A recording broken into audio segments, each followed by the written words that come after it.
Здравейте, приятели! Показвам ви за продажба един страхотен апартамент с две стаи и камина, който се намира в комплекс Green Life. Знаете, целогодишно работещ комплекс с страхотен спа център, с два басейна, външен и вътрешен. Сега ще ги покажем.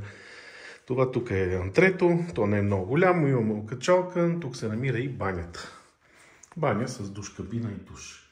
Така показваме. Тя не е много голяма, но стандартна баня за този тип апартаменти. Това е холът.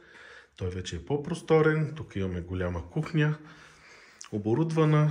Може да се сложи по-голям хладилник. Фурна няма, но при желание може да се постави, защото разграфението е 60 см.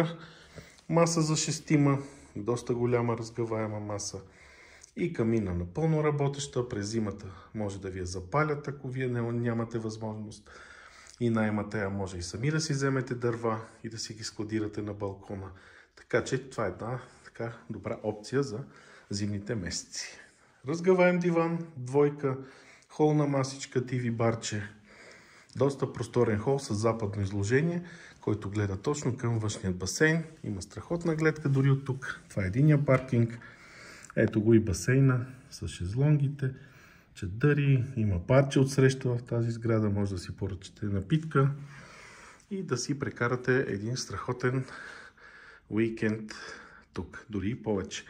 Апартамента, както казах, е подходящ не само за отдаване под наем, а и за дългогодишно живеене. Сега ще покажем балкона. Това е доста голям. Тук спокойно може да се сложи маса за няколко човека, кафе, масичка. Тук се вижда цялата Рила планина. Това е единия паркинг, малко по-надолу и втория. Имаме два големи паркинга и отсреща имаме още един. Тук се вижда още веднъж външния басейн, а отсреща в онази сграда. Там е спа центъра с ресторантите, с лобито, рецепция, всичко се намира там. Имаме и магазини, които работят зимата. Комплексът е един от най-хубавите в нашия град. Има си отделен транспорт за ски лифта, трябваше да кажа. Много важно също така е да се отбележи, че всички апартаменти са с индивидуални партиди за ток и вода. Няма проблеми в това отношение. Тук сега влизаме в спалнята. От нея също се излиза на балкона. Тя е нормална по размер. Двойно легло. Хубаво.